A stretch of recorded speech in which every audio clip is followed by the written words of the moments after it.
Hey guys, welcome back to Squealing Pig Guitars, the home of luxury guitars here in Nottingham, England. And today we're going to be comparing the Gibson Les Paul with the PRS McCarty 594. The PRS guitar we have in today is a private stock McCarty number 2771, and it's finished in vintage amber smoked sunburst and has a rosewood fingerboard. This was made in 2010 and is a beautiful example of a McCarty 594. And the example from Gibson is a 57 reissue gold top from the custom shop. So we're going to start today's comparison with a spec talk. So let's look at the Gibson guitar. So here we have an incredible recreation of the 1957 gold top. This one is custom shop made and is a 57 reissue as I mentioned earlier, and this was from 2020. The body construction is mahogany with a maple top. We have a mahogany thick mahogany neck with a rosewood fingerboard, and this particular neck shape is a 50s rounded medium C. The pickups that you get in a reissue Les Paul are custom Bucker Alnico Freeze, which are unpotted, meaning that they're not wax coated and have a bit more of an authentic sound, but they do squeal a little bit more. In terms of hardware, we have an ABR1 bridge with a stop tailpiece, and we have Clouson tuners. And as this is obviously a 50s design, the Les Paul is quite thick and cumbersome and doesn't have any cutaways for your body, as in a belly carve or any neck cutaways. It's a very simplistic design that is very effective. We also have pearloid trapezoid inlays and standard Les Paul wiring, so 2 volumes and 2 tones. Let's hear how this Les Paul sounds. For the entirety of today's demo, I'm using the same Line 6 Helix patch for both guitars. It's a Vox AC30 preset with a little bit of reverb and an LA style compressor.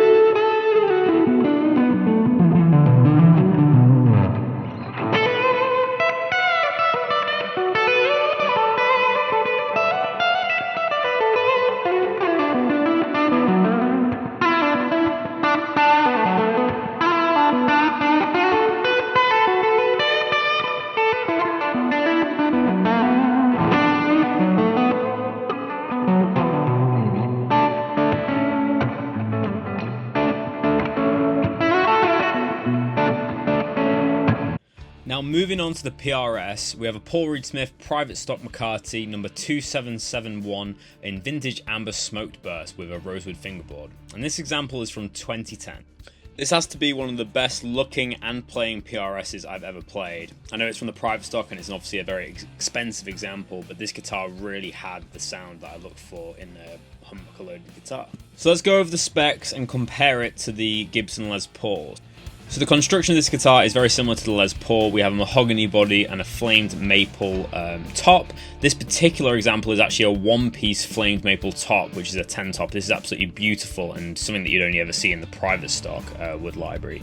For the neck, we have a mahogany neck, which has a wide, fat profile, kind of similar to the 57, just a little bit more slimmer and a little bit more 59 style. And then we have an Indian rosewood fretboard, which is nice and dark. For hardware, we have a bridge and stop tailpiece with the kind of more vintage style PRS tuners, and we have the 5909 humbuckers, which have coil splitting abilities. So let's hear this beauty in action.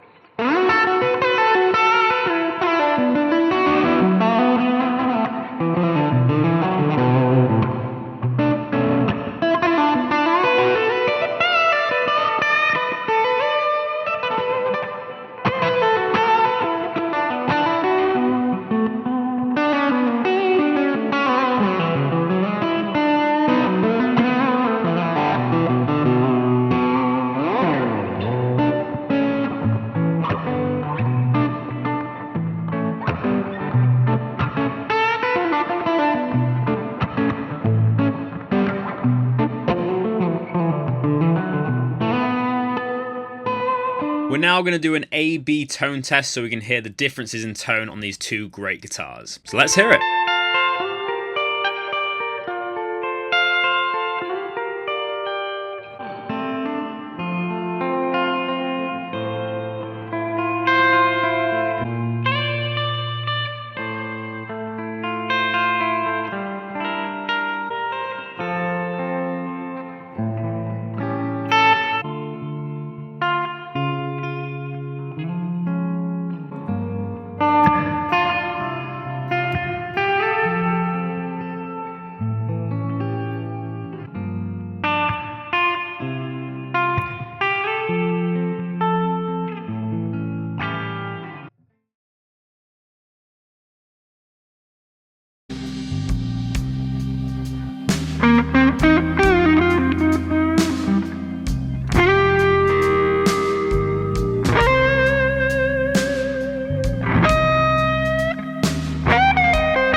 So here are my final thoughts on these two guitars. Let's start off with the Gibson.